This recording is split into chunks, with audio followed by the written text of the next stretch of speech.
गेल्यावर ठरेल आणि असा कुठलाही अन्याय घडणार नाही. या भागातल्या कार्यकर्त्याचं मन दुखावेल अशी कुठलीच घटना घडणार नाही. माननीय परिणयजीशी बोलणं झालं तेच मला सांगू शकतील. नाही, मी कार्यकर्त्यांच्या मताची सहमत आहे. कार्यकर्त्याच्या भावनेचा आदर आहे. मी कार्यकर्त्याची मताची सहमत आहे. सीएम साहेबांनी तुम्हाला तुमचं मत विचारलं तर तुम्ही काय म्हणणार? काय मी कसा कार्यकर्त्याचं मत मांडीलच. कार्यकर्त्यांचं मत मांडीलच. कार्यकर्त्यांचं मी मत मांडणार आहे आणि कार्यकर्त्यांना कुठल्याही प्रकारचा अन्याय होणार नाही. नाही, असं कुठलाच विषय होणार नाही. असा कुठलाच विषय होणार नाही. कार्यकर्त्यांच्या विरोधात निर्णय कुठलाच होणार नाही. बरं, मला एक सांगा की आता आतमध्ये काय चर्चा झाली? आतमध्ये चर्चा झालेली आहे की कार्यकर्त्यांची जी मागणी आहे की या भागातला एक नगरसेवक व्हावा, त्याकरता त्यांचं असं म्हणणं आहे की या भागाला नगरसेवकाकडे अधिकार दिले जातील आणि त्या पद्धतीने कामं कुठले अडथळा होणार नाही. तर त्यांनी मग सीएम साहेबांना फोन लावला. सीएम साहेबांनी बोलून घेऊ, आपण काही चिंता नाही. अपक्ष लढणार नाही. अपक्ष लढणार नाही. सांगतील ना, सांगतील. शक्य आहे. नाही, असं सांगितलं आहे, शक्य आहे. माझं काय म्हणणं आहे, नाही कुठल्याही माझं काय म्हणणं आहे, पक्ष नेतृत्व ठरवेल. होऊ शकते की ते स्वीकृत नगरसेवक देतील. या भागावर अन्याय होणार नाही हे नक्की. नाही, मिळालेलं नाही पण देतील असं मला तरी वाटते आणि या भागावर अन्याय होणार नाही हे नक्की. मला कार्यकर्त्यांना विनंती आहे, असं कुठलंही कृत्य करू नका. आपल्यासोबत किसन गावंडे आहे. भाऊ, मला एक सांगा, परिणय फुके यांनी मुख्यमंत्र्यांसोबत तुमचं काय बोलणं करून दिलं? नाही, माझं बोलणं करून ते मला येतो भेटायला या बोलून काय आश्वासन दिलं? काय आश्वासन दिलं? आश्वासन भारतीय जनता पार्टीच्या कार्यकर्त्याला आश्वासनाची गरज नाही आहे. पक्षाने मला लहानाचं मोठं केलेलं आहे. पक्षाने मला खूप काही दिलेलं आहे. नगरसेवक हे सर्वस्व पद नाही आहे. पक्षाने मला गरिबीतनं मी जन्माला आलो आहे आणि पक्षाने मला खूप काही दिलंय. आज जे काही मी आहे ते पक्षामुळे आहे.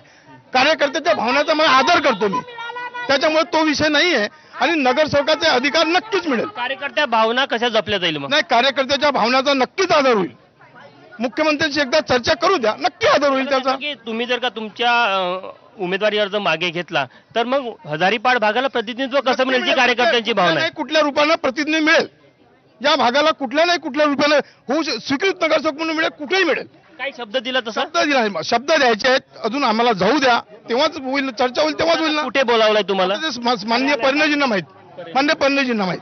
आपण बघू शकतो की किसन गावंडे आता घरातनं बाहेर निघालेले आहे आणि ते कार्यकर्त्यांच्या गराड्यामध्ये आहे. मात्र मुख्यमंत्री देवेंद्र फडणवीस यांनी मध्यस्थी केली, त्यामुळे मग शेवटी किसन गावंडे हे परिणय फुके सोबत आता मुख्यमंत्री यांच्यासोबत चर्चा करायला जात असल्याचं त्यांच्याकडनं सांगण्यात येत आहे. मात्र इथे जो कार्यकर्त्यांचा उद्रेक पाहायला मिळत आहे, कुठेतरी एक तोडगा काढण्याचा प्रयत्न झाला की जर का या प्रवर्गामधनं जर का किसन गावंडे यांचा अर्ज मागे घेतला आणि नितीन होले यांचा अर्ज कायम राहिला तर मग कुठेतरी एक वेगळा पर्याय कसा आहे, तर स्वीकृत नगरसेवक म्हणून एक पक्षाकडे पर्याय, त्यावर कदाचित एक मधला मार्ग काढला गेला असावा असा अंदाज व्यक्त केला जात आहे. मात्र किसन गावंडे यांनी तसं काही सांगितलं नाही की मी असं काही शब्द मला मिळाला नाही, मी तर तो मला शब्दही नको, कारण की त्यांचं असं म्हणणं की मी पक्षाचा प्रामाणिक कार्यकर्ता आहे आणि पक्षाचा प्रामाणिक कार्यकर्ता असल्यामुळे मला कुठेतरी पक्षाचा जो आदेश आहे तो मला मान्य करावा लागेल. आपण बघू शकतो की अजूनही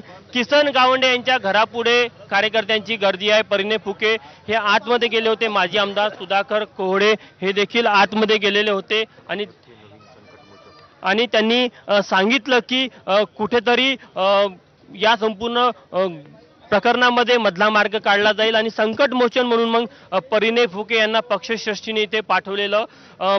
परिणय फुके इथे आल्यानंतर कार्यकर्त्यांना सुरुवातीला आतमध्ये जाऊ देत नव्हते घराच्या, मात्र नंतर मग कार्यकर्त्यांची समजूत काढली गेली. त्यांच्या किसन गावंडे यांच्या कुटुंबियांनी देखील विनंती केली आणि मग कुठेतरी परिणय फुके हे घराच्या आतमध्ये गेले.